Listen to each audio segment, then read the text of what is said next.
of success born from the dust. Great Ark Farm. Great morning mga kabaka. Arnel Corpus po mula po dito sa Great Ark Farm. Buwabati po ng isang magandang umaga at nawa po nasa mabuting kalagayan po kayo ngayong araw. Ngayong araw mga kabaka ay ito na po yung part 3 or yung panghuling segment po pagdating po sa cattle industry, yung tinatawag po nating cattle fattening.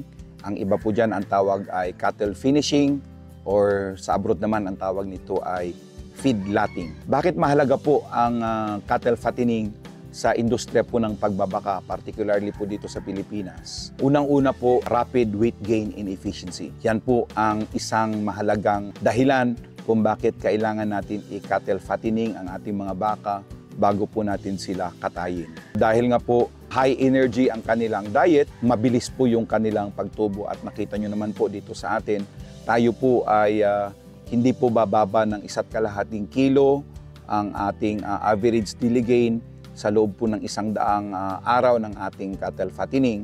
Kaya po yung baka po natin na pumasok po ng 350 kilos ay nahaharvest po natin sa loob po ng 100 days, nagiging 500 kilos po yan.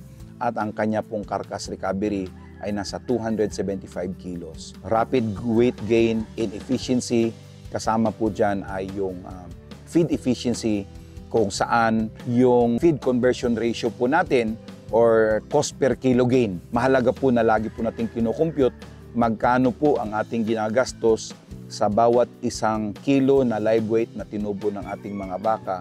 Dahil by the end of the day, yun po ang gusto po nating sukatin para po ma-ensure ang kitaan pagdating po sa negosyo ng cattle fattening. Ang pangalawa po dyan ay yung meat quality in marbling. Napapansin naman po ninyo dito sa Pilipinas, tuwing namimili po tayo ng karne ng baka, lalong-lalo na sa palengke, ay minsan po nakakabili po tayo ng magandang klase, pero mas madalas nakakabili po tayo ng baka na walang panaba, payat.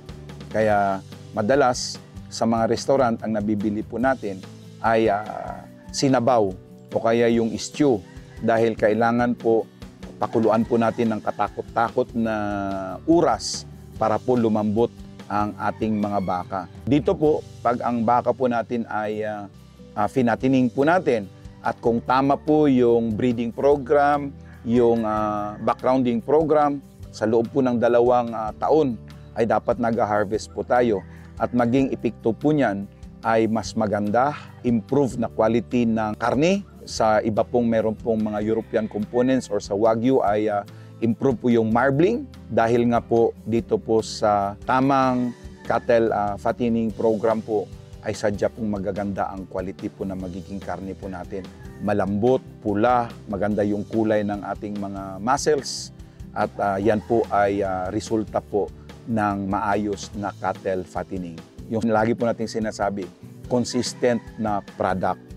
Kasi ang nagiging problema po natin, kung gusto po natin bumili ng karne ng baka para gawing steak, minsan po merong maganda, mas madalas po pangit.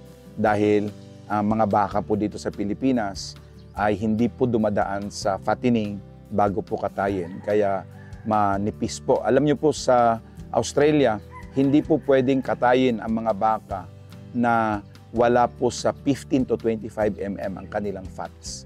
Yan po yung kanilang parameter. Ang magiging resulta po niyan, dahil 15 to 25 mm po yung kanilang fat cover, ay siguradong maganda po yung magiging karne. Yan po ay ma-achieve lang po natin kung mayroon po tayong maayos na fattening program. Ang pangatlo po dyan ay yung market readiness. Tulad ng sinabi natin kanina, kung maayos yung ating breeding, maayos ang ating backgrounding, 2 years dapat po ay mayroon na po tayong 500 kilos na buhay na baka na kinakatay at 275 po yung kanilang karkas. So magiging resulta po niyan sa ating mga customer, yung kanilang size and weight uniform po. Hindi na po tayong mahiyang mag-supply sa ating mga restaurant dahil pag sila din po, yung kanilang mga portion sa kanilang serving ay maayos po at yung mga customer matutuwa po dahil sa bawat balik po nila ay parihong produkto po yung kanilang nabibili at nakakain. Ang sunod po dyan ay timing and scheduling.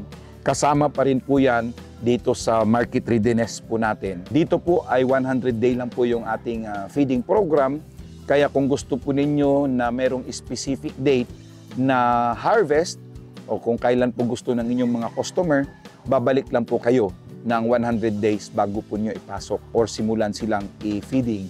Kaya dito po yung timing and scheduling po natin ay kontrolado po natin dahil kaya po natin silang i-harvest sa loob lamang ng 100-day feeding program. Pasensya na po kayo sa pabo namin, humihingi na po ng pagkain. Ang sunod po dyan ay economic impact. Maximize po yung profit dahil nga po 100 days lang yung 350 kilo na baka ay nagiging 500 kilos na. Kasama po dyan yung job creation. Dito medyo kunti lang po yung ating mga kasamahan pero nakaka-generate din po tayo ng job creation doon po sa mga nagtatanim po ng mais para gawin nating silage, yung mga nag-harvest po ng mais, yung mga nagcha-chop po ng mais, lahat po yan ay ekstrang trabaho po yan para sa bawat Filipino. So mahalaga din po na ma-finish po natin. Nag-create din po tayo ng trabaho sa mga matansiro po natin, sa mga restaurants po natin. So buong value chain po yan. Isipin po natin kung mula sa breeding, backgrounding, fattening, slaughtering, value adding at saka sa cooking and serving, lahat po dyan ay mga nag-generate po yan ng job creation. Yan po yung tinatawag natin na value chain. Importante po na sa bawat value chain na yan ay may mga kababayan po tayong kumikita. And ang sunod po dyan ay yung tinatawag po nating health management. Dito po sa feedlot, concentrated care po ang ginagawa natin dito dahil magkakasama-sama po sila rito. Kaagad-agad, nakita nyo naman po dito sa amin, sa loob lamang po ng ilang minuto, nakikita na po natin lahat ang mga baka po natin. So kung mayroon po tayong bakang may sakit, which is very seldom po dito sa Great Arc Farm, dahil lagi po natin sinasabi, pag maayos po ang inyong nutrition, maayos ang inyong feeding system, hindi po magkakasakit ang ating mga baka. Kaya dito, very minimal po yung gamit natin pagdating sa gamot dahil bihirang-bihira po tayong gumamit ng gamot. Ang kasama po sa health management ay yung biosecurity. Dito, hindi po basta-basta nakakapasok. Nakita nyo, nakabakod po ito. Very minimal po ang exposure ng ating mga baka sa ibang hayop or sa mga tao. And ang sunod ay yung tinatawag po natin na environmental considerations. Nutrient management po natin, dahil dito lang po sila sa isang location, very effective po tayo pagdating po sa manure management at saka yung ibang waste po natin. At tayo nga po ngayon, yung ating mga manure ay ginagamit po natin yan para po sa ating Napier plantation at sa mga darating po na panahon ay ibabalik din po natin yan doon sa biogas production po. Yan po ang kagandahan po dito sa feedlotting. At kami dahil simentado nga po yung aming pen, hindi po nasasayang yung aming manure dahil naha-harvest po namin sila at nagagamit po namin sila at hindi po ito nawawash out pagdating ng tag-ulan. At dahil purong manure nga po yan, magandang klase po yan na fertilizer o kaya ay material para po sa biogas production. Kasama po dyan yung resource use. Dahil intensify po yung ating feeding program, nakakagamit po tayo ng mga agricultural byproducts na sa iba ay consider na po nila itong basura, sa atin po ay ginagamit pa rin po natin bilang pagkain po ng ating mga baka. Isa pa dyan ay yung tinatawag po natin na challenges in innovation. Dito po sa feedlot, tayo po ay mayroong mga innovative practice. Tayo po ay mapalad na nakapagtrabaho po sa ibang bansa ng mahigit 10 taon, kung saan po ay yung mga innovation na yan, hindi pa po natin 100% na masundan dito sa Pilipinas, pero kahit papaano, naha-hybrid po natin kung ano po yung mga basic technique sa ibang bansa ay nagagamit po natin dito sa Pilipinas at yun po yung ating mga sinishare sa ating mga kababayan. At kasama po dyan yung adaptation to regulation.